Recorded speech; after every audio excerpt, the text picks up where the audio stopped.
Hey folks, welcome back to another Disney Sunday. Today I am talking about the great moments of Mr. Lincoln since it is President's Weekend and I thought it fit perfectly. So yes, we're back to a facts video, not a makeup video, because I wanted to switch it up because I've been doing a lot of makeup videos. And before I get started in this video, I have a question for y'all. Oh my voice. I was wondering if you guys want me to vlog Disney because I'm going there on Tuesday, so leave your comments below if you want me to vlog to Disney. I'm going to Disneyland, not Disney World, since I live in California. But yeah, I would love to get into blogging and not blogging, I blog already, into vlogging. I would love to get into vlogging more, so I was wondering if you guys want me to do it or not. Leave your inputs below. I did do a very bad one a couple weeks, like a month ago, I think it was.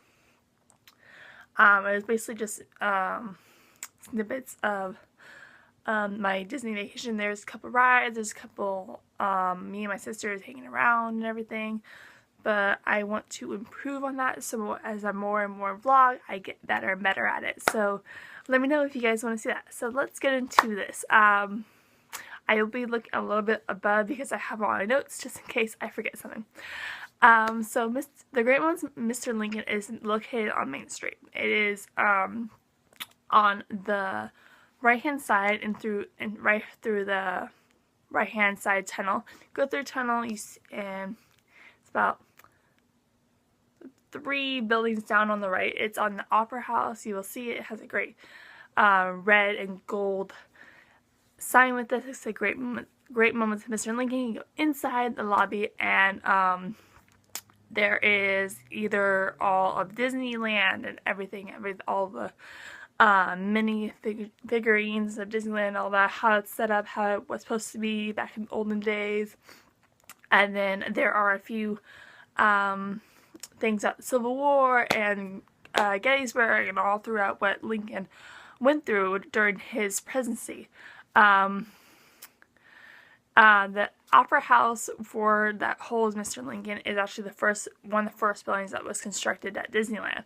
And when they were working at Disney, it was served as a wood shop, just for the construction and everything, because they had to store the wood somewhere, so they used that.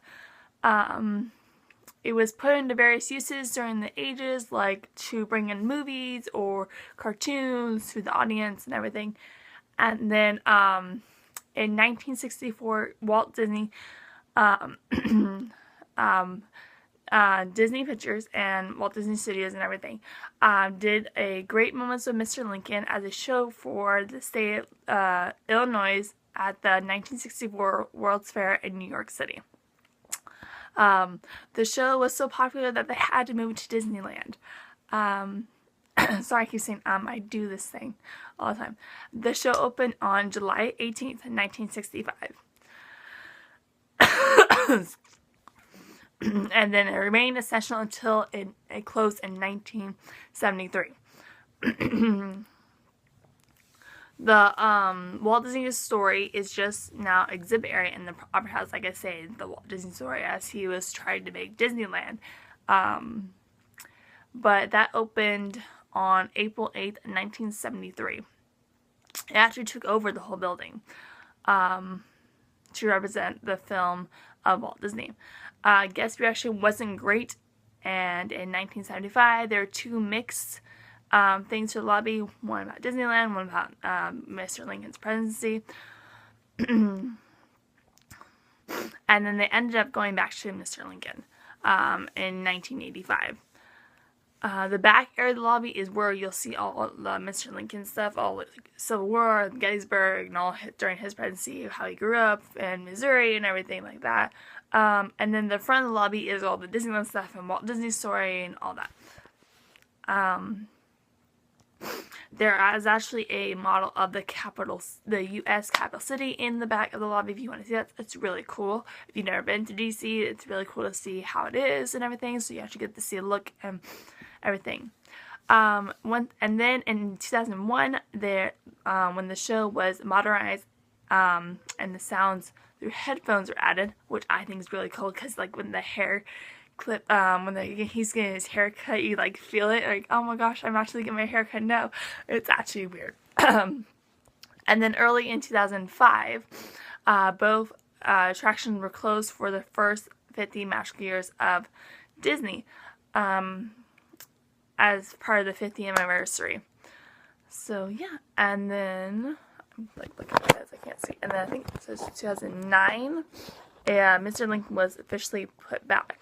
So that's only been there 8 years back. 8 years back, because like from like 2005, 2009, they did the whole 50th thing. So yeah. In early 2005, both parks attraction were closed for the 50th Magic, and it was not until March 2009 that Mr. Lincoln returned to the Opera House for the 200th anniversary of Abraham Lincoln's birth. That was a long time. The 50th Magical Years is still there. I recommend seeing it personally, because I actually went to the 50th anniversary for Disneyland, and it was really cool, and they gave out these gold years because it's the year of the gold and everything. Sorry, trying to set this up. So yeah, I recommend seeing it. It's in the lobby. It's in the front part of the lobby, as I said, with all the Disneyland stuff. Well, Mr. Lincoln's it's basically where you, okay, about the show now. Mr. Lincoln's show is about Lincoln's memory in a unique, dramatic way. It's rather see his past, his birthplace, place where he grew up, or even like stuff honoring his memory, like the Gettysburg Address, where you get to hear snippets about that. Because it's really cool, because not all of us were alive back then, and you actually get to see a remake of the Gettysburg Address, which I think is amazing speech. It's such an amazing speech. It's a 15-minute show. It starts when the lobby gets full, or when the theater gets full, or when they just feel like it.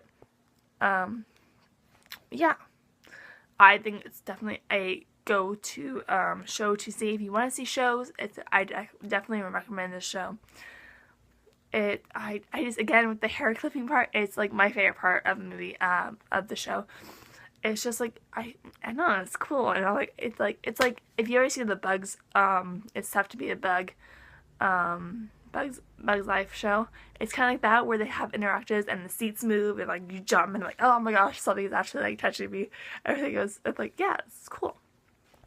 It's very interactive with the person. And Mr. Lincoln was actually the first walking animatronic, audio animatronic that Disney had. So this is another really cool thing they had.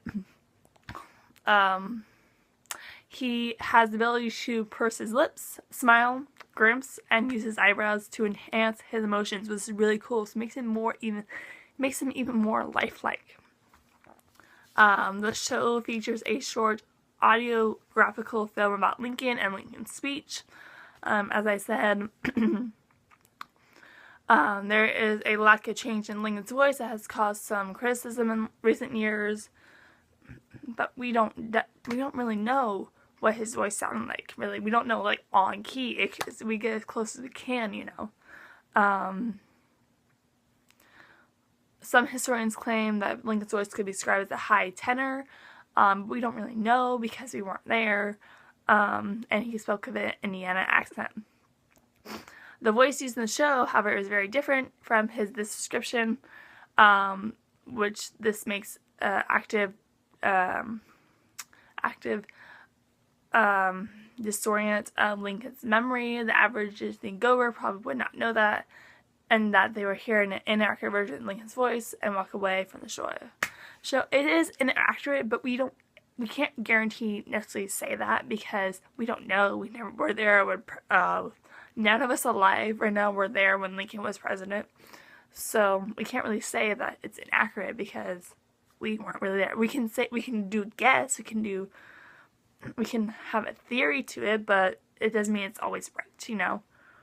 So personally for me, the voice doesn't really matter, and some of you may care about the voice and like, oh, history and everything. I don't really know, because we can't prove anything that it's actually his voice. Like, he's a high tenor voice. We get as close as we can.